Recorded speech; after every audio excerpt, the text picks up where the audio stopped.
রক্ষাকারী বাহিনী উপস্থিত থাকা সত্ত্বেও কেন মবটা হলো? আমরা দেখতেছি ভাই, আমরা দেখতেছি, সবই দেখতেছি আমরা। এই ব্যর্থতা আপনারা নিচ্ছেন, দায়ভার নিচ্ছেন। আমরা দেখতেছি, যাচাই করতেছি, দেখতেছি ভাই। আমরা এখানে আসলাম তো। তাদেরকে গ্রেফতার করা হবে কিনা? দেখতেছি ভাই, আমরা এখানে দেখতেছি, আমরা আসলাম দেখতে। গ্রেফতার করা হবে কিনা? মব যারা করেছে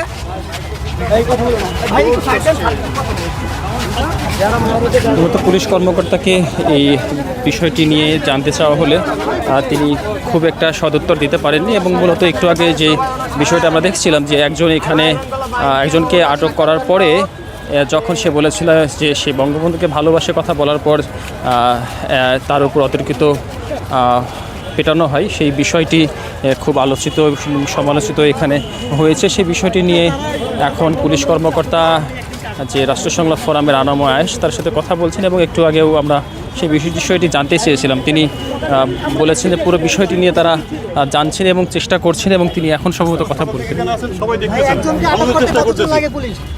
আপনাকে এখানে আমরা দেখি ভাই, আমরা সিনিয়র স্যার আসবে, উনি আপনাদের সব বিষয় করছেন। আমার সিনিয়র আছে ভাই। আচ্ছা, পরিস্থিতি এমন হচ্ছে কেন? এখানে কেউ আসলেই আমরা দেখতেছি, যাচাই করতে আমরা তো কেন হচ্ছে দেখতেছি। আপনারা আছেন, আমরা আছি। আমরা তো দেখলাম একজনকে মারছে, আমি দাঁড়াতে দেখলাম। ভাই কি হয়েছে দেখার জন্য আমরা দেখতেছি ভাই। ঠিক আছে, কি স্লোগান দিয়েছে? আপনি আমাদের কাজ করতে দেন, আমরা যারা আছে এখানে আমাদের প্রশাসনের বাইরে আছে। দেখেন ভাই উনি তো উল্টাপাল্টা গালি দিচ্ছে ভাই। কি গালি দিয়েছে? কি গালি দিয়েছে আপনাকে? উনি শহীদদেরকে আওয়ামী লীগের কোনো কার্যক্রম চলবে না। আপনি ক্যামেরায় আমি ক্যামেরাতে বলছি ভাই, আপনি মিডিয়ার ভাইয়া না, একটু বিনয়ের সাথে প্রশ্ন করেন। আমি যথেষ্ট। আপনি মারতে পারেন কিনা? আপনি কি কাউকে আপনাকে বিনয়ের সঙ্গে প্রশ্ন করছি, আপনি কাউকে মারছেন, মব করছেন, এটার ব্যাখ্যা কি দিবেন? আচ্ছা ভাইয়া, প্রথম কথা হচ্ছে আপনারা এটাকে মব বলছেন? 100% নিষিদ্ধ সংগঠন, নিষিদ্ধ সংগঠন বলে তাকে মারতে পারেন আপনি?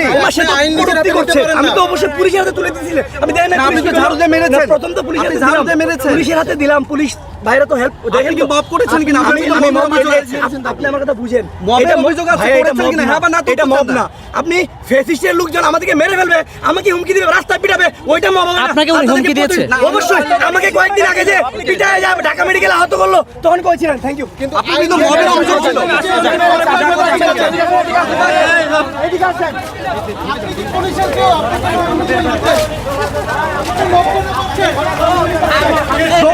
অভিযোগ উঠেছে।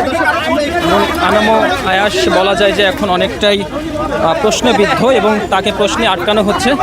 আপনি কি কাউকে মারতে পারেন? আমি ভাই আপনারা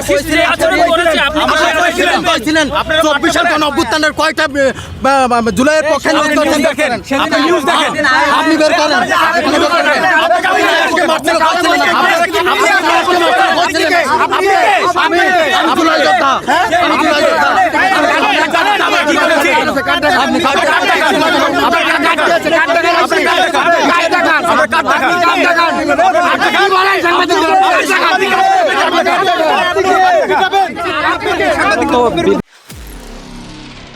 নিরপেক্ষ, সত্য প্রকাশে আপোষহীন।